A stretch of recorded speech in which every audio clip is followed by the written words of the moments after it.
২৪ তারিখের সমাবেশকে মহাসমাবেশে পরিণত করে এই বার্তাই দিবে যে বাংলাদেশের তরুণ সমাজের সবচেয়ে বেশি প্রতিনিধিত্ব করে বাংলাদেশ জাতীয়তাবাদী ছাত্রদল। রাজশাহী বিভাগ এবং রংপুর বিভাগের সমন্বয়ে এই প্রোগ্রামটি হবে। অনেক বড় একটি প্রোগ্রাম। ডেফিনেটলি আমাদের ছাত্রদল, যুবদল এবং স্বেচ্ছাসেবক দল থেকে আমরা ভলান্টিয়ার অবশ্যই নিয়োগ করবো এখানে। আগামী ২৪ মে বাংলাদেশ জাতীয়তাবাদী ছাত্রদল, যুবদল এবং স্বেচ্ছাসেবক দলের উদ্যোগে রাজশাহী বিভাগ এবং রংপুর বিভাগের সমন্বয়ে এই বগুড়ায় বাংলাদেশের তরুণদের রাজনৈতিক অধিকার প্রতিষ্ঠার যে সমাবেশ, সেই সমাবেশটি অনুষ্ঠিত হবে।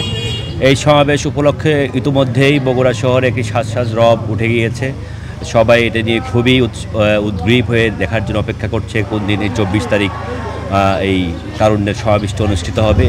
ইতিমধ্যে রংপুর বিভাগ, রাজশাহী বিভাগের সবাই প্রত্যেকটি জেলার তরুণ সমাজ এই তারুণ্যের সমাবেশে আসার জন্য তারা উৎসাহী হয়ে আছে। ওই ২৪ মের জন্য উন্মুখ হয়ে তারা অপেক্ষা করছে এবং আমি বিশ্বাস করি আগামী ২৪ মে এই রাজশাহী বিভাগ এবং রংপুর বিভাগের তরুণরা আগামী যে সমাবেশ, ২৪ তারিখের সমাবেশকে মহাসমাবেশে পরিণত করে এই বার্তাই দিবে যে বাংলাদেশের তরুণ সমাজের সবচেয়ে বেশি প্রতিনিধিত্ব করে বাংলাদেশ জাতীয়তাবাদী ছাত্রদল। টানা সপ্তমবারের মতো বেস্ট টিস্যু পেপার ব্র্যান্ড হিসেবে স্বীকৃতি পেয়েছে বসুন্ধরা টিস্যু। কিভাবে আমরা প্রোগ্রামটা সফল করতে পারি, আমাদের বৈরী আবহাওয়ার মধ্যেও কিভাবে আমরা প্রোগ্রামটা সফল করতে পারি, সেই চেষ্টা আমাদের থাকবে।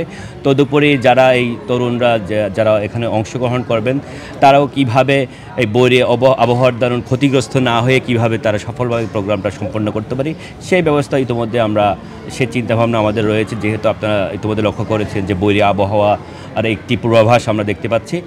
তারপরও আমরা মনে করি এই ধরনের বৈরী আবহাওয়াকে উপেক্ষা করেও বাংলাদেশের যত তরুণরা রয়েছে, সমস্ত তরুণ সমাজ, যুবক, তরুণ ছাত্র সমাজ সবাই মিলে আগামী ২৪ তারিখের এই কর্মসূচি তারুণ্যের রাজনৈতিক অধিকার প্রতিষ্ঠার যে সমাবেশ, সেই সমাবেশটি সফল করবে ইনশাআল্লাহ। এটা অনেক বৃহৎ একটি প্রোগ্রাম। রাজশাহী বিভাগ এবং রংপুর বিভাগের সমন্বয়ে এই প্রোগ্রামটি হবে। অনেক বড় একটি প্রোগ্রাম। ডেফিনেটলি আমাদের ছাত্রদল, যুবদল এবং স্বেচ্ছাসেবক দল থেকে আমরা ভলান্টিয়ার অবশ্যই নিয়োগ করবো এখানে, যেটা প্রোগ্রামটা খুবই সুষ্ঠুভাবে, সুন্দরভাবে সম্পন্ন হয়।